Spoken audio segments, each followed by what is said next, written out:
einfach zum Kotzen. Es ist einfach nur schlecht. Es ist einfach nur schlecht. Wir verlieren 2:1 auf Malle und dieser ganze Tag war so schon mal eine ganze Katastrophe. Ich wollte Livestreamen, ihr habt es vielleicht gesehen, manche Leute. Ich war 4-mal live, nach 5 Minuten wieder offline gegangen, weil dieser verkackte Chat bei YouTube beziehungsweise in meinem Studio bei OBS nicht funktioniert hat. YouTube hat da rumgespannt und dann hatte ich auch keine Lust mehr, ist ja auch ganz klar. Und dann dieses Spiel. Ich meine, ganz gut, dass ich nicht live war, weil was für ein Spiel war das? Was für ein Spiel war das? Ich sehe ja vieles noch ein bisschen anders und sehr viel kritisch. Ich werde das jetzt mal ein bisschen durchgehen, dieses Katastroph, Mann, ich bin immer noch, ich nehme das hier gerade nach dem Spiel auf, dieses Kackspiel, wirklich. Und wir werden mal sehen, welchen Spieler ich hier richtig auseinandernehme. Hala Madrid, trotzdem, mein Name ist Dennis, schön, dass ihr dabei seid und folgt mir auch gerne. Ja, 2:1 auf Malle verloren und das war's für die Meisterschaft.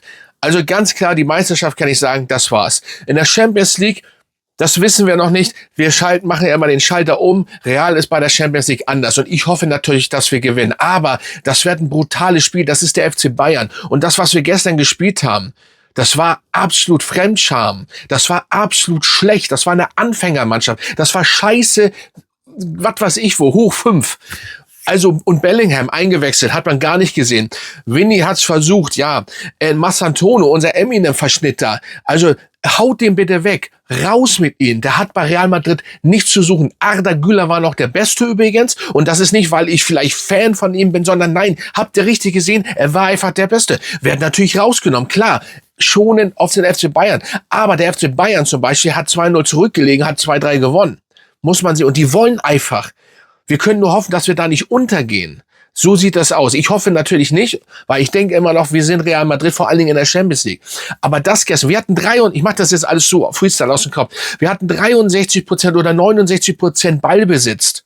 Das muss man sich mal vorstellen, verlieren. Und dieses Spiel war gottlos schlecht. Es war alles gottlos schlecht.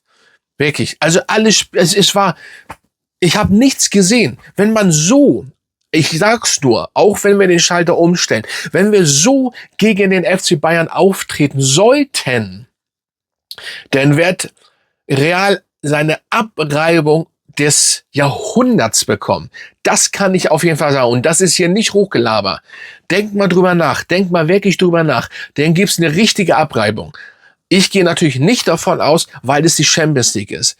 Aber so einfach die Meisterschaft zu vergessen, abzuwechseln, ja, ist mir egal, wir kommen zu den Tisch, was ist denn Mallorca? Wir spielen hier ein bisschen runter, die Champions League ist wichtig. Vergessen wir mal die Meisterschaft, weil die ist durch. Das wird sich Barca nicht mehr, auch wenn wir spielen ja noch mal gegen Barca, oh mein Gott, und so weiter. Aber sich nur auf die Champions League zu konzentrieren, wenn das in die Hose geht, werden wir eine titellose mal wieder Saison haben. So, und wir können oder sollten eher aufpassen, dass wir nicht wirklich untergehen. So. Also, Tchouaméni, Arda waren noch die Besten, obwohl Tchouaméni auch wirklich nicht so gut war und der Rest komplett. Mbappé war sie auch, naja. Vinny hat's wirklich noch versucht, aber es ist alles nichts. Man merkt, dass Valverde fehlt. Der hat komplett gefehlt. Ich finde gut, dass guck mal, jetzt vergesse ich das schon. Ich schneide jetzt auch dieses Video. Ich mache das so und so gern uncut, sage ich schon, also uncut, one take.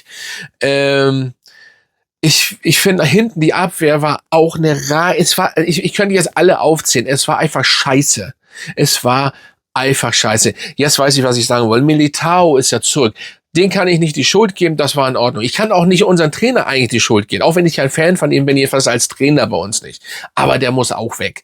Ich weiß nicht, was passieren soll. Wann wacht Perez da oben auf? Und dann wollen wir Rodri holen. Wenn ich diese ganze Scheiße schon höre mit Rodri, ich will den da nicht. Das ist ein alter Mann.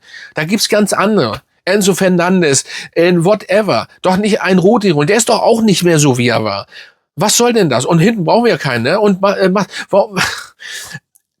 man muss doch mal, ich verstehe das nicht, ich habe es aber mir gedacht, nach dieser nach dieser verkackten scheiß Länderspielpause, wo Freundschaftsspiele und so, außer für die Türkei, aber so diese man sieht doch, was dabei rauskommt.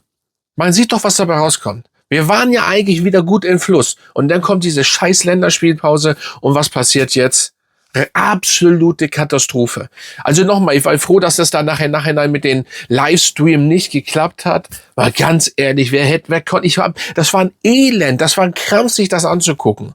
Ich meine, habt ihr mal irgendeine Chance gesehen? Oder habt ihr mal irgendwann richtig was Gutes gesehen? Mann, ich weiß, okay. Ich weiß, dass Malle, Mallorca, whatever, nicht immer einfach ist. Das ist so wie Augsburg-Bayern. Bayern hat mit Augsburg immer ein Problem. Eigentlich auch mit Freiburg. Die haben zwar noch gedreht, aber auf Malle ist das immer ein bisschen schwierig. Aber man muss doch ein bisschen, wenn man so viel Ballbesitz hat, es ist einfach keine Leidenschaft. Und wenn man mit dem Kopf wirklich beim FC Bayern schon ist, dann ist das falsche Signal. Weil der FC Bayern zum Beispiel, wenn die heute verloren hätten, easy. 9 Punkte Vorsprung. Wen interessiert das?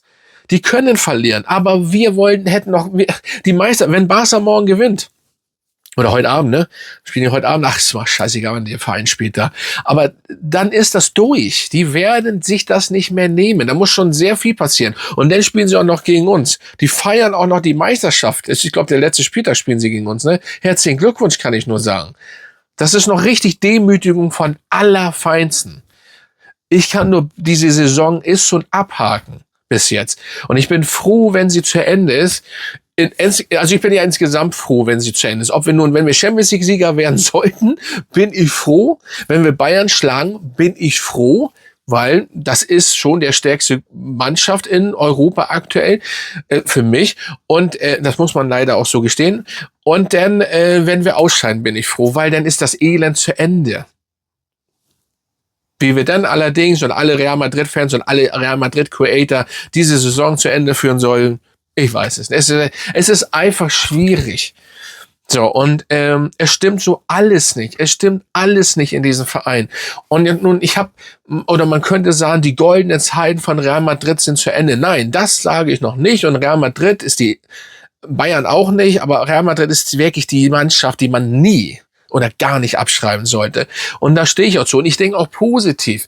Aber wenn ich dieses Spiel sehe, diese große Scheiße, die da wirklich gestern fabriziert worden ist, wie da gespielt worden ist es scheißegal. Außer, wie gesagt, Arda Güler, Tchouaméni, Vinny hat's versucht, aber der Rest, man fehlt, das Valverde fehlt.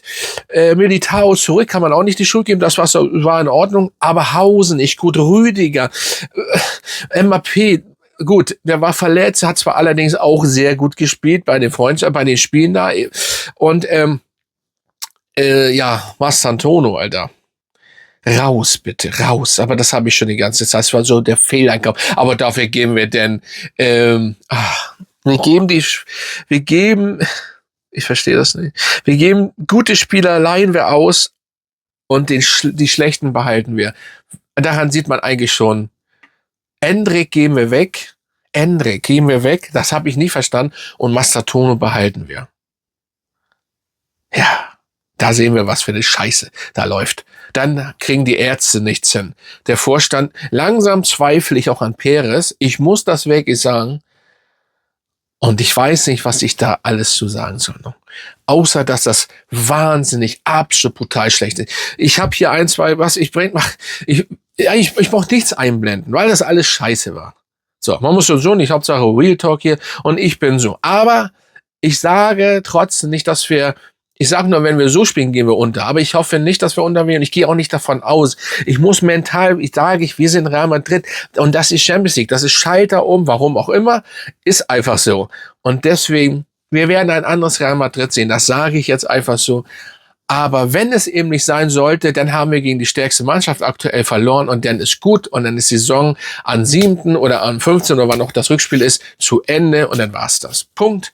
Und dann sind die anderen 8 Spiele, die wir da runtereiern müssen, können wir nur hoffen, dass wir nicht noch Dritter oder Vierter werden. Das wäre ja noch lustiger. Und dann hoffen wir, dass da radikal aussortiert wird. Radikal. Und nicht alle da behalten und dann noch Rodri holen, dem Scheiße da, und dann wäre das so und so alles nicht. So, mehr kann ich da nicht sagen. Schreibt gerne in die Kommentare, like dieses Video und folgt mir, wenn ihr es noch nicht gemacht habt. Und folgt mir bitte auch auf Instagram. Bitte nicht vergessen, das würde mich freuen, da kriegt ihr dann auch.